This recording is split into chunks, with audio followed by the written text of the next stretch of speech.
Ku yi subscribe ku danna ƙararrawar sanarwa domin samun damar fara saurara da zarar mun ɗora. Ku kasance tare da Asraltv. Bismillahirrahmanirrahim. Rayuwar Hinaya, feji na 6. Dariya Hinaya ta yi kana ta ce, "Kai inna." Shafa ta ce, "Gaskiya inna, 'yar nan taki tana kama da yallaɓai Haisam." Dariya ta yi kana ta ce, "Kai Shafa, ta ina Hinaya za ta yi kama da Haisam? Ko hasken fatar jiki ya fita?" Shafa ta ce, "Ai yanzu ba za ki gane ba, sai nan da wasu lokuta idan ita ma fatarta ta da gogewa. Amma wallahi duk wanda ya kalli Hinaya da yallaɓai ya san suna kama." Inna ta ce, "Ni dai a bar zancen nan." Duk maganar da suke yi Hinaya na tsaye tana jin su, amma bata ce komai ba. Har Inna Laure ta haɗa dinar Haisam ta bata, kana ta fice ta je fat ɗin shi. A falo ta ajiye mai break ɗin, kana ta koma bedroom ɗinsa ta haɗa mai ruwan wanka. Fitowarta ta yi daidai da tashin shi barci, daga shi sai gajeren wando ya tashi. Kawar da kanta ta yi kana ta ce, "Barka da safiya yallaɓai." Banza da ita bai amsa ba, ita kuma ta fita. Sai da ta bari ya shiga wanka sannan ta dawo ta gyara bed ɗin, ta fita ta buɗe wardrobe ɗinsa. Ta fara diba mai kayan da zai saka. Shiru ta yi tana kallon kayan saboda fiye da rabin kayan duk sut ne. Ga sunan kala daban-daban. Ɗaya ɓangaren ta buɗe nan kuma ya duka ne da shaddodi masu masifar kyau da tsada. Wani baƙin yadi ne ta ɗauko mai. Sabo ne ga alama bai taɓa saka shi ba. Takalma ta ɗauko mashi da agogonsa na diamond. Da hula ta ajiye mai kan bed. Kana ta fita, falo ta zauna, tana jiran fitowarsa sai ga Laure ta shigo. Da flat a hannunta, da kofi ta ce, "Hinaya ga abincin safenki, na gama na gaba ki dawo karɓa ba." Amsa ta yi kana ta ce, "Na gode inna." Buɗe flat ɗin ta yi, doya ce da ƙwai ga farfesun naman kaza a gefe, sai ruwan ti masu kauri da ke cikin kofi. Ɗakinta take ta ajiye, kana ta dawo falo. Haisam kuwa yana fitowa wanka a gaban miro ya je ya tsaya ya shafe jikinsa da mayukansa masu segen tsada. Kana ya je kan bed ɗin, a nan ya ga kalar kayan da ta fito mashi, ganin ba sut ba ne, yadi ne. Abin ya ba shi haushi, wa ya ce mata yana son ya saka manyan kaya ne. Kofar ɗakin ya buɗe ya ce, "Ke kina ina?" Jin ya ce ke, ta san da ita yake. Ta ce, "Yallaɓai gani." Ya ce, "Zo nan," ya shige bedroom ɗinsa. Shiga ta yi ta same shi a tsaye sai cin magani yake yi. Rai a ɓace ce, "Ke wai baki da hankali ne, wa ya ce maki yana saka waɗannan kayan?" Shiru ta yi bata ce komai ba, shi kuma ya tako ya tsaya a gabanta, ya sa hannu ya riƙe mata kunne ya ce, "Ba tambayar ki nake yi ba?" Zafin da ya ratsa kunnenta ne ya sa ta ce, "Ka yi haƙuri ba zan koma ba." "Ba za ki koma mi ba, 'yan rena hankali kawai. Da an yi magana ka yi haƙuri kawai kika iya." Haisam komawa ya zauna kan bed ɗin, ya ce, "Ɗauko man wasu kayan yanzu sauri nake yi." Wardrobe ta buɗe idanuwanta suka kai kan wasu suit farare masu kyau, ta ɗauko mai baƙaƙen takalmi ta ajiye mai. Kallon kayan ya yi kana ya ɗauka yana ƙoƙarin cire towel ɗin da ke ƙugunsa. Da gudu ta bar ɗakin a fili ya furta, "Ashe kina da sauranki. Da na zata ƙawancinki ya kai ki tsaya na saka kayan a gabanki." Yana kammala shiryawa ya fito sai zuba ƙamshi yake yi. Kayan sun yi masifar masa kyau kamar dan shi aka yi kayan. Zama ya akan sofa kana Hinaya ta haɗo mashi komai ta ajiye mai a gabansa ta koma gefe ta zauna. Ki kawai ya sha rabin kofi da doya yanka ɗaya da rabi ya tashi. Hinaya kuwa mamaki ya bata ganin duk uban kayan da ke kan tire ɗin da aka cika da kayan abinci amma ya tsakuri doya kawai ya tashi. Sai jintai ya ce, "Idan kin gama kallo na sai ki kwaso wayoyi na mu fita." A kunyace ta ɗauke idanunta kan shi, kana ta kwaso mai wayoyinsa suka fita. Fat ɗin mom suka shiga ya ce ta jira shi a falo ya haura sama wurin dadinsa. Hogin ɗin juna suka yi shi da dadi, kana ya zauna kamar wani ƙaramin yaro ya ce, "Dadi na fatan ka tashi lafiya." Murmushi dadi ya yi kana ya ce, "Alhamdulillah." "My son, fatan kai ma haka." Haisam ya ce, "Alhamdulillah dadi. Zan fita zuwa kamfani. Bye." Ya faɗa haka yana kisan ɗin goshin dadi, shi ma dadi kis ya yi wa Haisam a goshi ya ce, "Okay son, take care." Haisam yana fitowa a step suka haɗu da mom. Tana aika mai wani mugun kallo cike da tsana. Haisam kuwa bai damu ba ya sauko ƙasa saboda ya saba da wannan kallon don fiye da haka ma mom za ta iya mai. Inda ya bar Hinaya ya duba ya ga bai ganta ba, shekar kuka ya ji a bayan kujera, ko da ya duba Hinaya ce zaune. Ta haɗa kai da gwiwa sai kuka take yi. Mamaki abin ya bashi, yarinyar da ya bari lafiya kalau. To me ya same ta? Ya yi kusan minti 3 kafin ya ce, "Ke lafiya?" Sharaf Amna da ke saukowa ta ce, "Yaya Haisam, mom ce ta mare ta." Ko babu abin da ta yi mata har ta fasa mata baki. Amna ta faɗa haka tana ƙarasowa wurin. Ta ɗaga Hinaya har idan ta ɗaya ya yi kwancin jini. ga ɗan ƙaramin bakinta ya fashe. Kallo ɗaya mata ya kawar da kansa, bai ce ma Amna komai ba, kawai dai ya girgiza kansa da jinjina wannan zalunci irin na Mom. Hannunsa ya miƙa ma Hinaya alamun ta zo, ba musu ta miƙa mai hannu ya ja ta suka bar falon, motarsa ya buɗe ya saka ta. Amna ce ta biyo bayansu ya dakatar da ita ya shiga motar, ya ja ta da mugun ƙarfi ya fita gidan ba tare da ya jira masu tsaron lafiyarsa ba. Da kansa yake jan motar har suka iso wani ƙaramin asibiti na kuɗi. A nan ya kai Hinaya aka duba ta, magani doktor ya bata, kana ya biya kuɗin suka fito. Wayar sai ce ta fara ringe a lokacin duka wayoyin suna hannunta. Duk marukan da Mom ta mata bata sa ta zubar da wayoyin ba. Karɓa yi kana ya ɗaga kiran, yana gama wayar suka shiga mota sai kamfani a ofishinsa ya ajiye ta. Kana ya fito ya haura babban ofishin da ke sama. Saboda shi kaɗai yake jira mitil za a yi da baƙaƙen turawa, wayanda suka zo daga ƙasar London. Hinaya kuwa sai kallon ofishin take yi, komi na gurin gwanin burgewa. Ga wani katon hoton Haisam cikin shigar suit blue. Sun yi masifar mai kyau kawai ba ɗan Najeriya ba. Ta fi awa 2 zaune ita kaɗai har ta fara jin yunwa.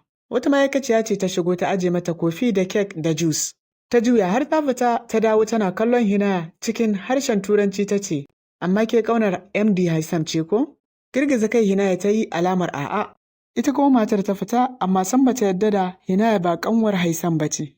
Hinaya kuwa barci ne ya kwashe ta saboda yunwa. Haisam kuwa gaba ɗaya ya manta da ya zo da ita. Suna kammala mitil ɗin ya fita kamfanin gaba ɗaya zuwa wurin da ake gina mai wani kamfanin ya duba ayyukan da aka yi. Har ƙarfe 3 Haisam bai dawo ba, ƙarshe gida ya wuce. Hinaya kuwa har ta gaji da bacci ta farka, har a lokacin bata ga Haisam ba. Ga yunwa na damunta, ta yi shiru sai tunanin maganganun da Mom ta faɗa mata take yi. Haisam kuwa sai da ya kusa isowa gida, kamar an ce duba sit ɗin motarsa. Ya ga ledar maganin Hinaya, sai lokacin ya tuno da ita. Dafa goshinsa ya yi kana ya juya motar zuwa kamfani. Yana shiga ma'aikata sai gaishe da shi suke yi yana ɗaga musu hannu. Yana shiga ya ganta zaune a inda ya barta, ya kula da tana jin yunwa sosai.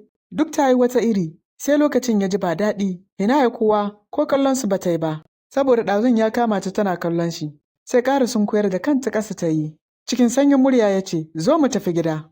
Ya juya ya kalli kofi ɗin da aka kawo mata bata ci komai ba. Ya fita ta bi bayansa har suka iso wurin mota suka shiga. Sai gida bedroom ɗinsa ya wuce ta bi bayansa, bathroom ta shiga ta haɗa mai ruwan wanka kana ta fito. Yana shiga wankan ta nufi wardrobe ɗinsa ta fito mai da ƙananan kaya. Wando ne iya gwiwa baki sai riga ja. Kana ta fito bedroom ɗinta ta shiga ta yi fitsari kana ta ɗauko plate ɗin da inna ta kawo mata ɗazu da safe. Zaunawa ta yi ta fara cin doya da nama sai da ta ƙoshi kana ta je ta yi wanka ta yi sallah. Fitowa ta yi da plate ɗin da kofi ta ɗauki tire ɗin da aka kawo ma Haisam abinci ta kai kicin ta ajiye ta koma bedroom ta saka doguwar rigar abaya ja da mayafinta ta fesa turare kana ta fito falo ta yi kyau sosai. TV ta kunna tare da komawa gefe saman kafet ta zauna. Haisam ne ya fito da ledar magani a hannunsa. Ya zauna kallon ta yi kana ya ce, tashi ki ɗauko abinci ki ci ki sha magani. Shiru ta yi idanuwanta fal da ƙwalla. Ta ce ka yi haƙuri, Mom ta ce idan na koma shigowa fat ɗinta sai ta halaka ni. Saboda ni mai ya ce, tana gawa maganar hawaye ya sauko mata a kan fuskarta. Shiru Haisam ya yi bai koma magana ba. Kusan minti 10 ya yi kafin ya tashi. Ya fita ya shiga fat ɗin Mom ya shiga falo ya wuce kicin. Sai jin muryar Mom ya yi. Tana faɗin kai ɗan mahaukaciya kar ka yadda ka shiga min kicin. Ka je can fat ɗinka. Can da ka aje karuwarka kana lalacin da ka gada wajen hatsabibiyar uwarka. Sai karuwar ta dafa ma abincin. Haisam kuwa wannan lokacin ta kai shi bango a fusace ya juyo idanuwansa har sun sauya. Gaba ɗaya baka ganin farin da ke cikin idanuwan sun koma bulu. Kallon Mom ya yi da ƙwayar idonsa a haka. Ita kanta Mom sai da ta firgita ta ja da baya. Saboda ta kowa yake yana nufar inda take a tsaye. Sai cewa ta yi, Haisam baka da hankali ne? Duka na za ka yi? Cikin out of control ya ɗaga hannu zai mare ta. Amna ta riƙe hannun tana cewa, Please yaya Haisam, kar ka rake ta dan Allah ba dan ni ba. Dunkula hannunsa ya yi tare da juyawa ya bar falon. Mom kuwa ganin haka yasa ta ce, ai da ka mare ni, wallahi da a yau sai ka yi nadamar zuwanka duniya. Wallahi yadda uwarka ta bar duniya, kai ma da sannu za ka bi ta. Banza kawai sai na yi maganinka. Kai da wannan shegiyar yarinyar mai kama da mayu, wallahi na tsane ta. ko ganin ta bana son yi. Amna kallon mom ta yi wadda ke ta surfa masifa, kamar ba ita bace hankalinta ya tashi lokacin da Haisam ya yi kanta. Cikin sanyin murya Amna ta ce, haba mom, wai saboda Allah, miya ya Haisam ya kashe maki. Wannan ƙiyayyar wallahi ta yi yawa har ta shafi 'yar mutane, wadda bata san wainar da ma ake toyawa ba. Haka ɗazu kika fasa mata baki, gaskiya mom, wannan abin zalunci ne. Tas, kake ji, saukar maruka biyu a fuskar Amna. Adam ne ya ce, wallahi Amna, kin yi asara, yanzu mom za ki tsare kina faɗa mata wa'annan maganganu? Saboda wancan banzan da na fi son baƙin kare da shi? Kuma wallahi idan baki ta harkarsa ba, shi da wannan karuwar yarinyar sai na ɓaɓɓalla ki. Amna kuwa kallonsa ta yi kana ta ce, wallahi yaya Adam, sai na haɗa ka da yaya Haisam ya yi min maganinka. Shi ne daidai da rashin mutuncinka, mugu kawai.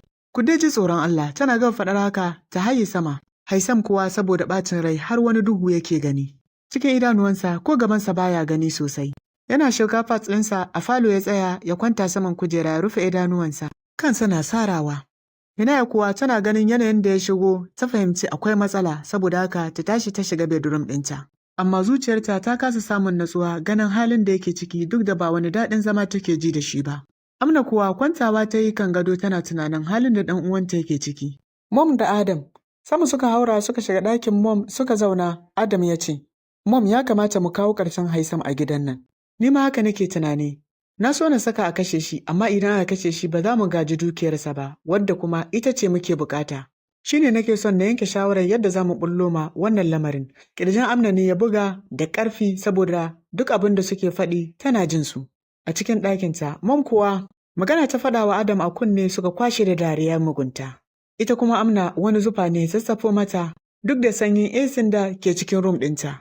A fili take faɗin inna lillahi wa inna ilaihi raji'una. Yanzu Mom rashin imanin ke hayya kai haka. Insha Allah ba za ki taɓa samun galaba a kansa ba. Zan taimaka ma ɗan uwana ko ta halin kaka. Wani tunani ya faɗo mata a rai saboda haka wanka ta yi kana ta fito. Fat ɗin Haisam ta shiga da sallama ta shiga amma shiru saboda shi ma ya bar falon. Ita kuma Hinaya ta shiga. Ɗakin Amna ta wuce ta same ta zaune. Hinaya na ganin Amna ta saki murmushi tana faɗin. Anti Amna barka da shigowa. Yawwa Anti Hinaya. Idanuwa Hinaya ta zaro tana kallon Amna kafin ta ce, kai Anti Amna yau zolaya kike ji? Zama Amna ta yi kafin ta ce, ba zolaya ba ce, magana na zo mu yi da ke. Ko na ce wani taimako na zo ki min. Ba tare da wani tunani ba Hinaya ta ce, insha Allahu zan taimaka maki Anti Hinaya in dai bai fi ƙarfina ba. Dafa kafaɗar Hinaya ta yi kana ta ce, Hinaya na san ɗan kwana biyun da kika yi a gidan nan kin fara fahimtar Mom da kuma halin da yaya Haisam ke ciki. Hinaya ta ce, na ɗan fahimci wasu abubuwan amma ba sosai ba. Amna ta ce, yawwa, don Allah Hinaya, ki auri yaya Haisam. Ki taimaka mai ya tsira da rayuwarsa. Daga faɗawa tarkon Mom har ke ma ki tsira. Da taki rayuwar saboda Mom ba ta da imani. Ita da yaya Adam, komai za su iya yi. Please, Hinaya, ke ce kaɗai za ki iya kubutar da shi daga wannan masifar da Mom za ta jefa shi. Ki taimaka min, ɗan uwana ya tsira da rayuwarsa. Alhamdulillah za mu dakata a nan sai gobe za ku ji mu da ci gaban wannan labari. Kar ku manta wannan littafi mallakin Tinky Darling ne Mrs. J. Muna godiya a gare ki. Kar ku manta ɗan uwan ku Asalan ne. Bye bye.